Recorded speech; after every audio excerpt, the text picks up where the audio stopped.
Hi, good morning, my dear student. Welcome, all of you. Today, we are going to start your chapter Vijayanagar.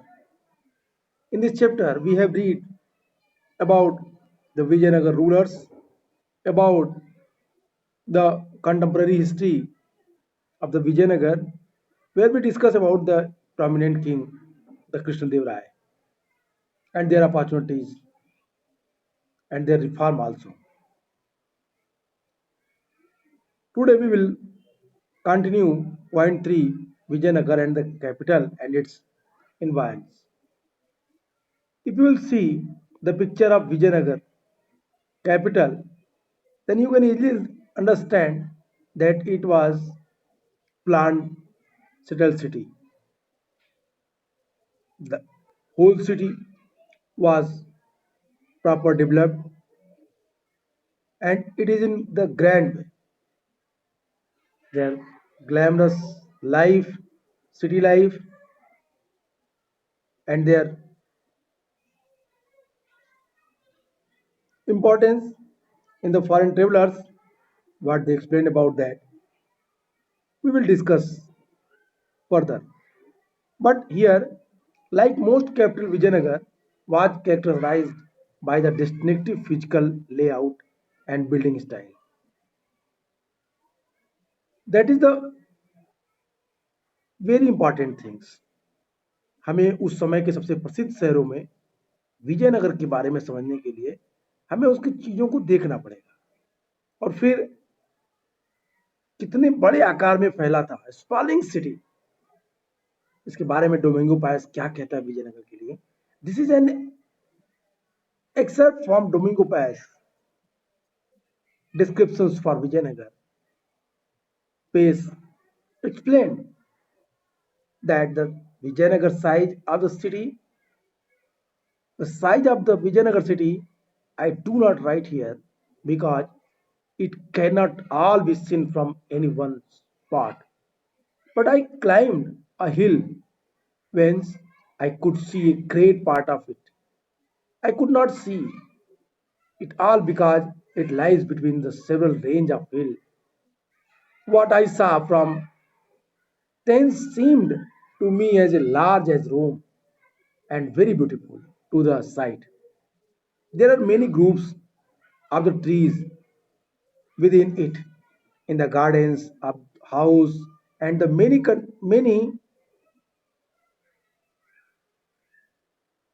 conduits of water which flow into the midst of it. And in place there are like, and the king has close to his place a palm grove and other rich fruits bearing tree. Domingo Paez explained about the Vijayanagar. वो लिखता है कि विजयनगर कितना बड़ा था, इसका विस्तार कितना बड़ा है. कहता है मैं इसे आसानी से नहीं देख पा रहा, इसे देखने के लिए मुझे इस शहर का कितना बड़ा क्षेत्र है, इस चीज को मैं लिखने में थोड़ा अपने को अनेबल महसूस कर रहा हूं, क्योंकि यह एक स्थान पर पूरी तरह से, ये एक जगह से पूरी तरीके से देखा नहीं जा सकता. इसका आकार काफी बड़ा है और इसे देखने के लिए यदि मैं एक पहाड़ पे चढ़ जाता हूं, मैं एक पहाड़ पे चढ़ा हूं इसको देखने के लिए, जहां से मैं इसका एक बड़ा भाग देख पा रहा हूं और मैं पूरी तरह से नहीं, लेकिन जो मैंने देखा वो देखा कि यह कई पर्वत श्रृंखलाओं के बीच स्थित है और वहां यह नगर जो रोम से भी बड़ा है, इतना विशाल प्रतीत होता है देखने में कि इसकी भव्यता आश्चर्यचकित करती है. इसमें सुंदर सुंदर गार्डन्स हैं, इसमें भवन है, पैलेसेस हैं, झील है और कई स्थानों पर तो सुंदर सुंदर झीलों से पानी निकलने के लिए नालियां भी बनाई गई हैं.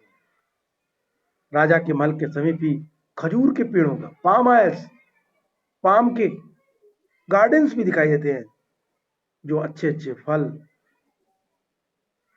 प्रदान करते हैं. इसके साथ साथ अन्य बाग बागीचे भी हैं जो फलदार हैं, जो बहुत महत्वपूर्ण है. It means Paes explain about the the grand city of Vijayanagar. He explained that in the Vijayanagar city, that is very vast. We cannot easily observe in one place. I'm trying, मैं प्रयास कर रहा हूँ। कहाँ? कहता है पहाड़ पे चढ़ के। मैंने देखा, मैं वहां पाया कि विजयनगर काफी बड़ा है, पर्वतों से घिरा हुआ है, इसमें कई सारे पर्वत हैं, नदियां हैं, झील हैं, स्वच्छ पानी के जाने की व्यवस्था है, बाग बगीचों में फलदार वृक्ष लगे हुए हैं, और ये नगर रोम से भी बड़ा है, रोम से भी सुंदर है। इसकी सुंदरता आश्चर्यचकित करती है। ये पायस लिखता है। आप इनके आधार पर समझ सकते हैं कि किस तरीके से विजयनगर का विकास और डेवलपमेंट रहा होगा। विजयनगर की ख्याति के बारे में पायस और अब्दुल रज्जाक दोनों लिखते हैं। We will discuss about the topic fortification, where we understand that what they wrote about the city of Vijayanagar and their fortification. But here the next topic, the water resource. The most striking feature about the location of Vijayanagar is the natural basin formed by the river Tungabhadra, which flows in the northeasterly direction. The surrounding landscape is characterized by the stunning granite hills that seem to form a girdle around the city. A number of streams flow down to the river from these rocky outcrops. In almost all cases, embankments were built along these streams to create reservoir of the varying size. As this is one of the most and zone of the peninsula elaborate, the arrangement had to made to store the rainwater and conduct it to the city. The most important such tank was built in the early years of the 15th century and is now called the Kamalapuram tank. Water from this tank not only irrigated fields nearby but was also conducted through the channels to the Royal Center. One of the most prominent water work to be seen among the ruins is the Hiria Canal.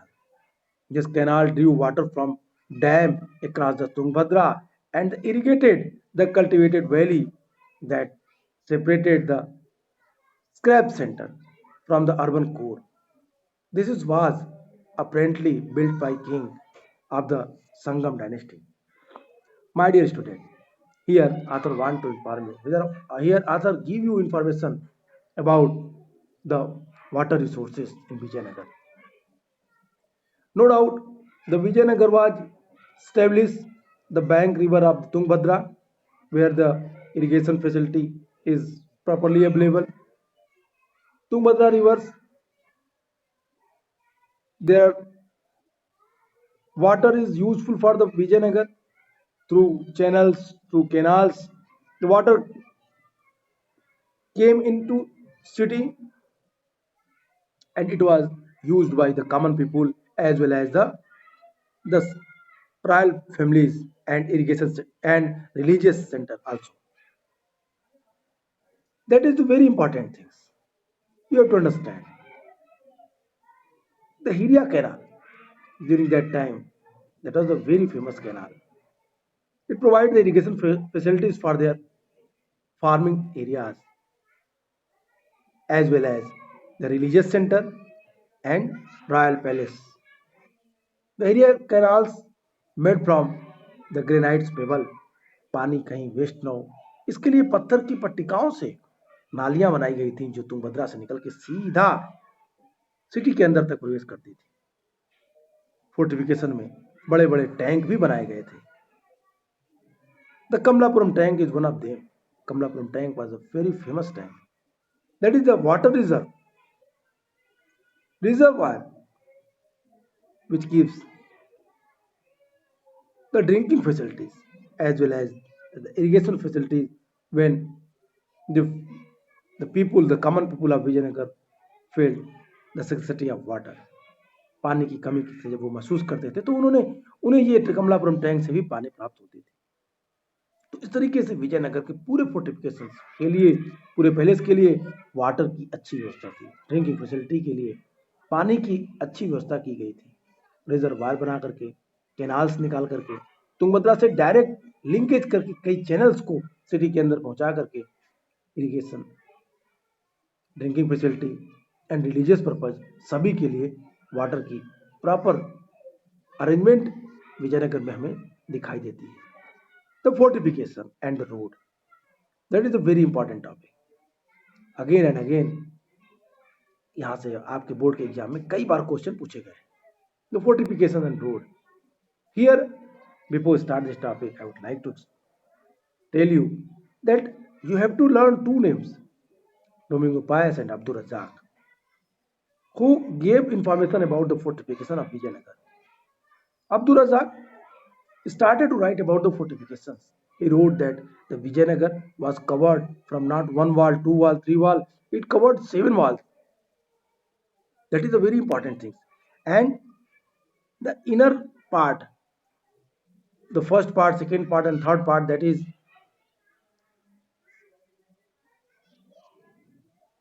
also the outer part. The first wall that is made from the natural boundary, from the mountains, without uses any other things.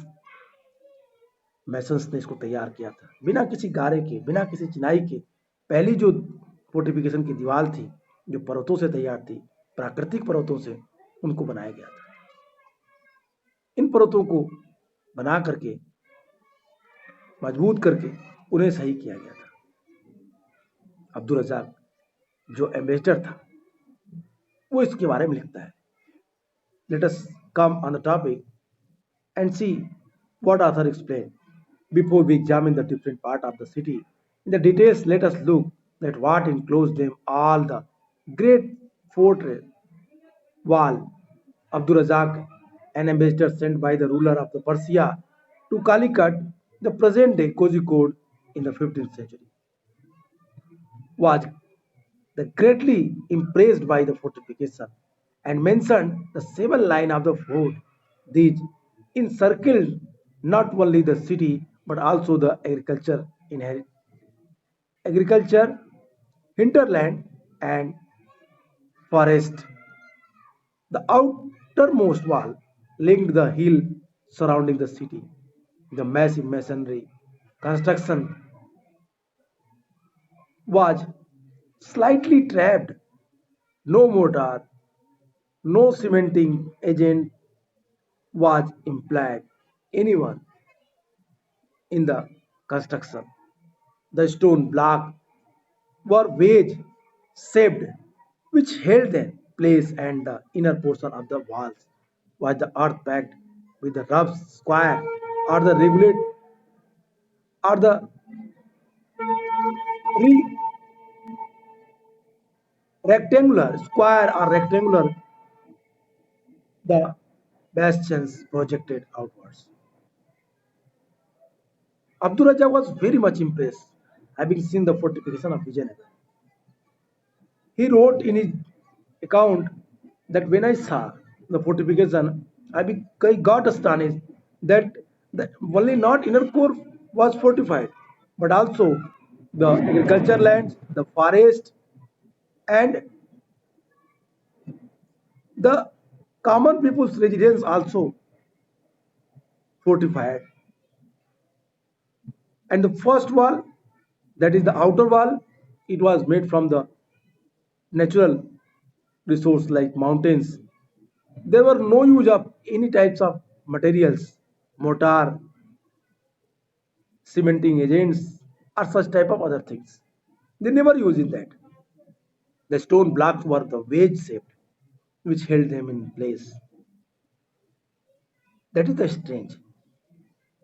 वो कहता है कि जो बाहर की दीवार है, उसमें कहीं भी कोई भी चीज की चिनाई या जुड़ाई का प्रयोग नहीं किया गया।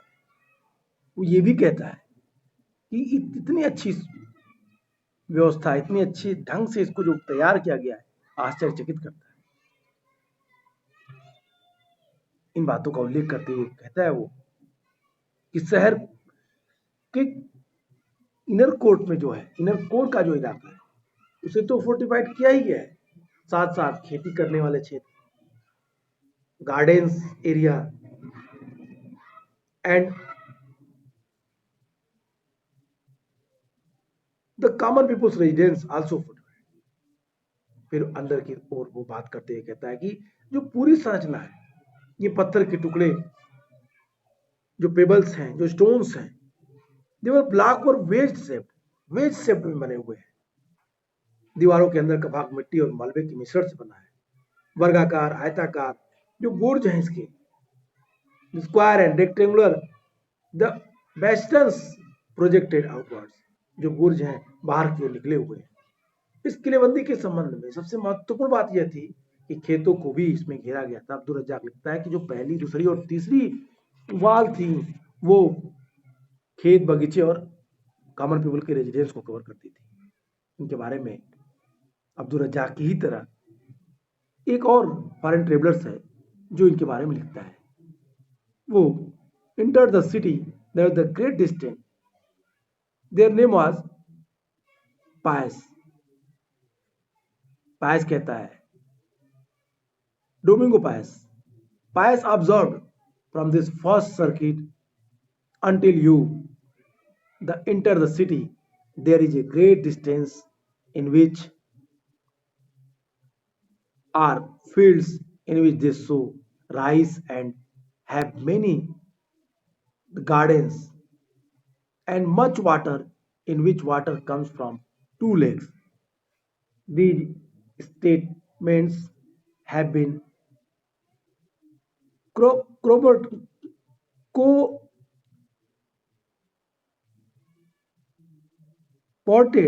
by the present day archaeologists, who have also found evidence of an agriculture tract between the sacred center and the urban core.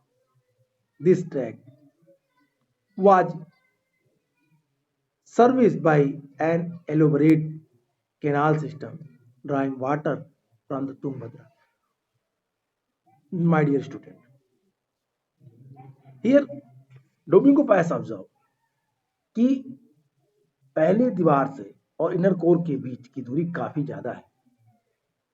First wall को क्रॉस करने के बाद इनर कोर तक पहुंचने के लिए एक बड़े एग्रीकल्चर फार्मिंग लैंड्स को क्रॉस करना पड़ेगा, बागीचों को क्रॉस करना पड़ेगा, फिर कॉमन रेजिडेंस में, और तब आप वहां पहुंचेंगे। वो इन बातों को लिखते हुए कहता है कि ये जो सबसे महत्वपूर्ण है तीसरी दीवार के बाद, पेश कहता है कि इस पहली जो परिधि, जो पहला लाइन है, इस शहर में प्रवेश करने की दूरी बहुत है। वहां से शहर काफी दूर है पहली लाइन से, जिसमें खेत है, एग्रीकल्चर लैंड है जहां वे राइस सो करते हैं, धान उगाते हैं, कई गार्डन्स हैं और बहुत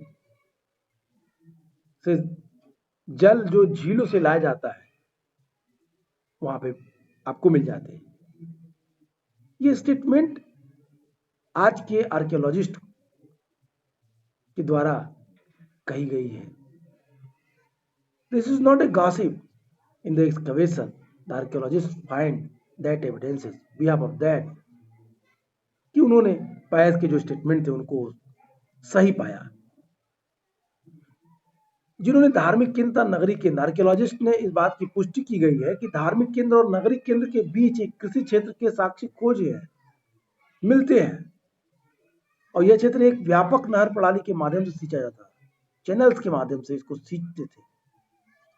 जिस तुंगभद्रा से जल लाया जाता था वो नदी आउटर कोर्स के बाहर की थी।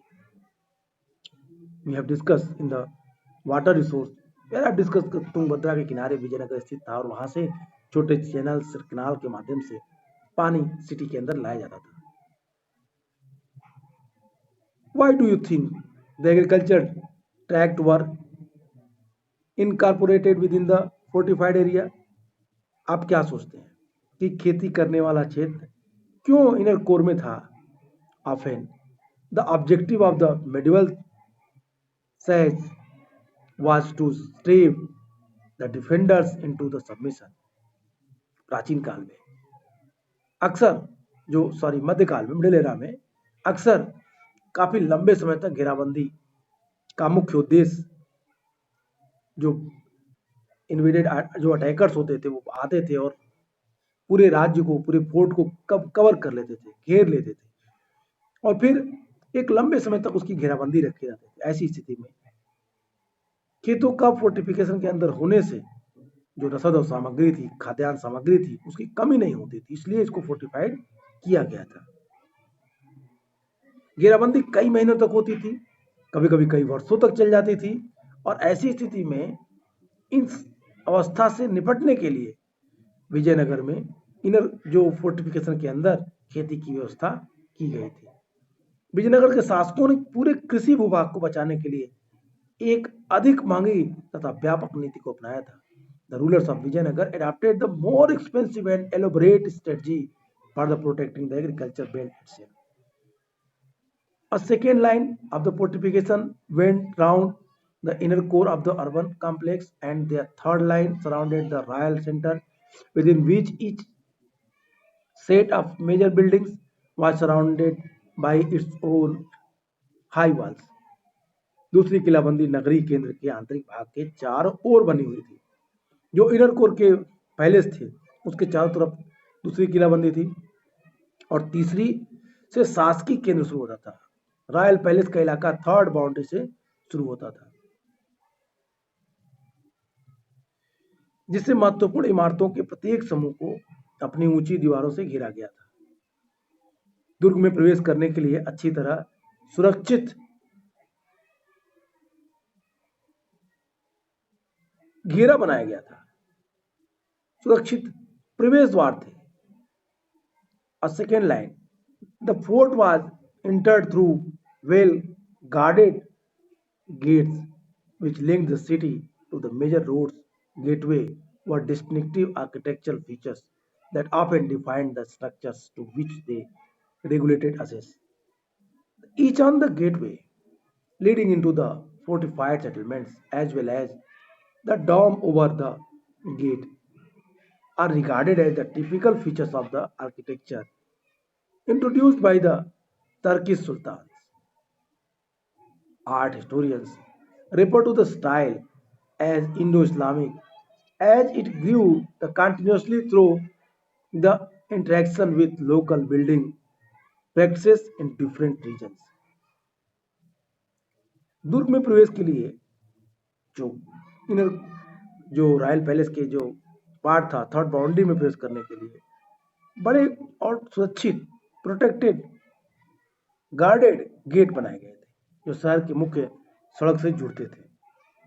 प्रवेश द्वार विशिष्ट आर्किटेक्चर जो नमूने थे उनसे वो अक्सर परिभाषित होते थे, डिफाइन करते थे। प्रवेश को पूरी तरीके से सुपरवाइज और कंट्रोल किया जाता कि कोई भी व्यक्ति जो नगर में प्रवेश करे उनकी पूरी सूचना रखी जाती थी। किलेबंद बस्ती में जाने के लिए बने प्रवेश द्वार पर बनी जो मेहराब के साथ ही द्वार के ऊपर बनी गुंबद जो टर्की सल्तनत के सुल्तानों द्वारा प्रवर्तित स्थापत्य का एक चारित्रिक तत्व माने जाते थे। इट बिलीव दैट कि इन्होंने ये कला टर्की सुल्तानों से ली हुई इंडो इस्लामिक रही होगी। Art historians refer to the style Indo Islamic. Art historian ने इसको इंडो इस्लामिक आर्किटेक्चर के रूप में समझा। It grew the continuously through the interactions with the local buildings the practices in different regions.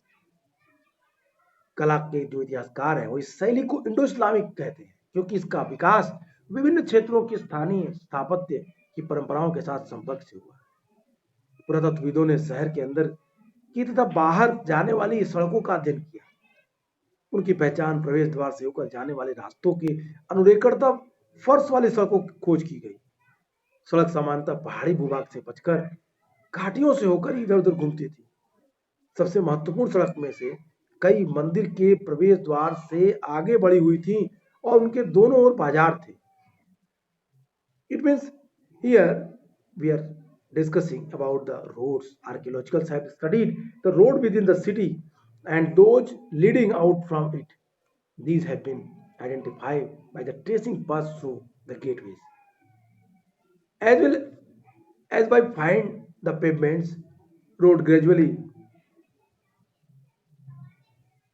around through the valleys, avoiding the rocky terrain. Some of the most important roads extended from the temple gateway and were lined by bazaars. These evidences also find out in excavation. The proper road was developed in Vijayanagar. Vijayanagar fort was decorated by such type of roads. Some roads that was the grand path. It was made by mortar और such type of other things पक्के बनाए गए थे motor से बनाए गए थे या कवर किए गए थे इस तरह की चीजें तो क्लियर नहीं है लेकिन इतना है कि वो सड़कें पूरी तरीके से वेल फर्निश्ड वे से थी और इस तरीके से पूरी व्यवस्था जो रोड थी वो मंदिरों के किनारे से होते हुए बाजारों तक पहुंच जाते थे the urban core moving along the roads leading into the urban core there is relatively little archaeological evidence of the house of the ordinary people. Archaeologists have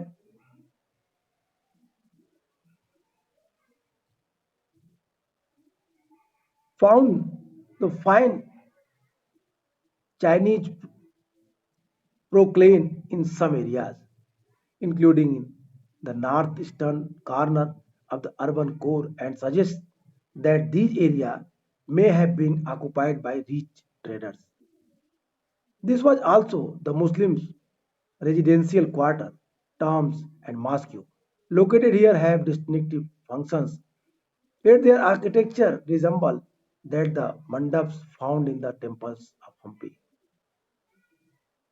That is the very important things कि जो शहरी केंद्र था जो urban area थे urban area की ओर जाने वाली जो सड़कें थी अगर चलें तो सामान्यतः लोगों के जो रेजिडेंस थे अपेक्षाकृत कम उसके पुरातात्विक साक्ष्य हमको मिलते हैं आर्कियोलॉजिकल रिमेन्स हमें प्राप्त होते हैं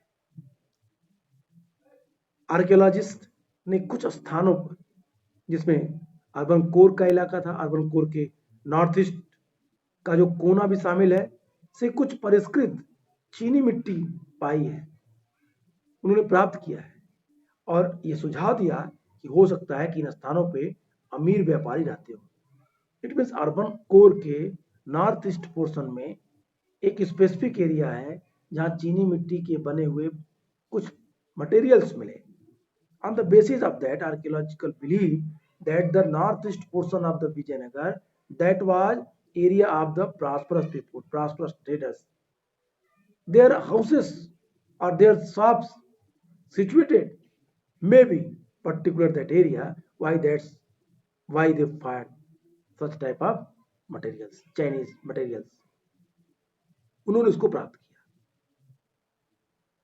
उनका यह भी सुझाव आर्कियोलॉजिस्ट आल्सो सजेस्ट दैट कि इन स्थानों में अमीर व्यापारी के साथ साथ ये जो इलाका ये मुस्लिम रिहायशी मोहल्ला भी हो सकता हो रहा हो यहाँ स्थित जो मकबरे हैं मस्जिदों के विशिष्ट कार्य हैं फिर भी इनका स्थापत्य हम्पी से मिले मंदिरों के मंडपों के स्थापत्य से मिलता जुलता है कहते हैं नॉर्थ ईस्ट का जो एरिया है वो एरिया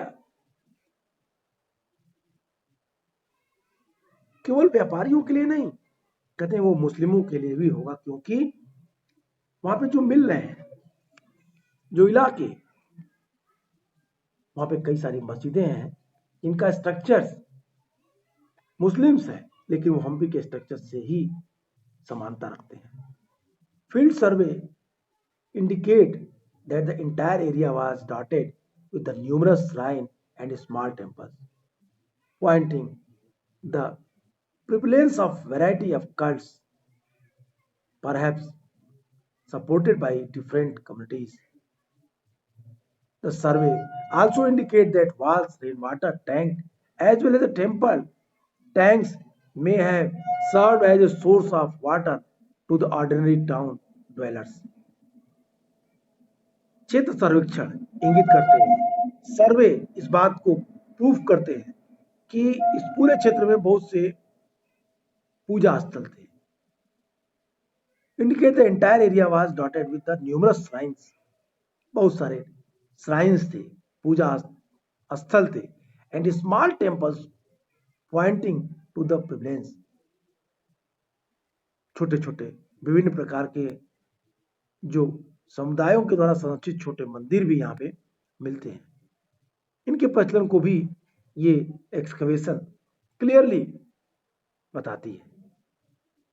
सर्वेक्षण से ये भी है, सर्वे से ये भी इंगित हुआ, एक्सकवेशन में हमें ये भी मिला कि कुएं, बरसात के पानी वाले जो जलाशय और साथ ही मंदिरों के जलाशय संभवतः सामान्यतः नगर निवासियों के लिए पानी के स्रोत का अच्छा कार्य करते रहे होंगे। It means wells, rain water, walls, जो survey also indicate that wells, rainwater tanks as well the temple tanks may have surveyed in the source of the water to the ordinary towns dwellers. ये बरसात के पानी वाले जो जलाशय थे, साथ ही मंदिरों के जलाशय संभवतः नगरवासियों के लिए पानी के स्रोत का अच्छा कार्य करते थे। वो पानी के लिए इन्हीं पे डिपेंड होते रहे होंगे, ऐसा इतिहासकारों का मानना है। That is the urban core and their structures speciality which we read today. We will discuss next point in our next class, that is the Royal Center. आज के लिए इतना ही. We will read next point in next video. Thank you.